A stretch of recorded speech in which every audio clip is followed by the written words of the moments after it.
All right, this is the final conclusion, looking at all the parts set up for the kit itself. Everything is basically being prepared to mail. Just to give you an overall view of where everything's at, and this is where I figure that I'm going to stop and send the parts as this so that they're paintable and then assemblageable. And some of this was at request of the person that I built this for. Just to point out a few things.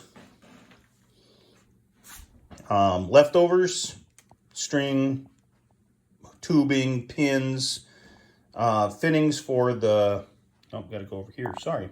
Strings, tubing, pins, fittings for the trailer, hubs for the wheels for the trailer, caps for the hubs for the wheels on the trailer, more fittings, extra parts for the tie-down pieces here on the trailer, the large chocks, there's that, the winches for on the back of the cab unit parts, mud flaps, spare tire holders for the trailer. These are the grates that go on top of the winches, but they really would block off the access to that. Fittings for the trailer, the small chocks, more cab parts here, fenders, all that has to be put on after at least the primer coat's on. Top of the cab itself, hood for the engine, which has to go on after the cab is attached. And this pipe right here then goes for the exhaust underneath the cab over here to the exhaust on the, I'm going to call it the working deck. And those winches go right there. Here's where the blue and red wiring, the airlines, and the other airline is attached. These are attached in the back. I did not fully attach them because they'll need to be adjusted, and then they all get attached on these three parts right here. The spare truck tire, which gets mounted right there. All the tires for the trailer. These are spare hubs and spare tires because these Panzer tires were purchased for this kit. Decals, clear window parts have to be put on after the primering and painting, and then the other clear parts with the two different styles of running lights, and that needs to be figured out and then put on. Other than that, yeah, oh, and then the resin fuel tanks that I came up with versus the original fuel tanks.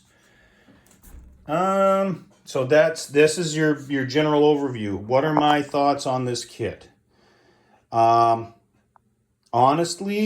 I think it's well worth the price tag. You get a lot of kit for the money that you spend on this. I think they retail now about 180 bucks last I looked, and you get a centerpiece kit. This is the kind of kit that you want to have to put underneath and transport another armor kit that you've done a really good job on. This is fabulous. There are some wrinkles to it. If you followed along with this series, you know where those wrinkles are.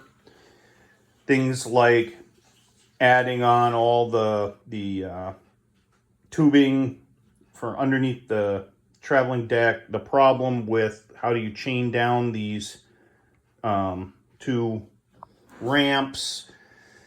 Just dealing with all the photo etch that's in the cab area, all the small parts that are in there.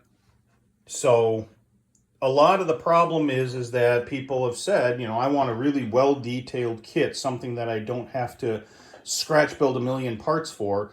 And on the other hand, they'll sit and say, well, there are a million pieces in this kit that it's almost too much to build. Well, if you want that level of detail, that fidelity, that crispness and accuracy, you're going to have to take the parts that go with it.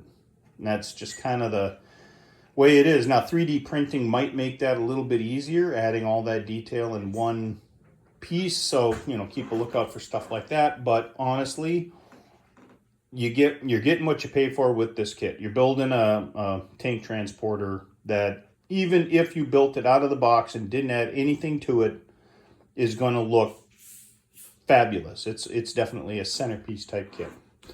So with that, I will end the whole series on this. I hope you enjoyed it. I really hope it helps you to build the kits and maybe make some good decisions, makes it easier for you by seeing what I did.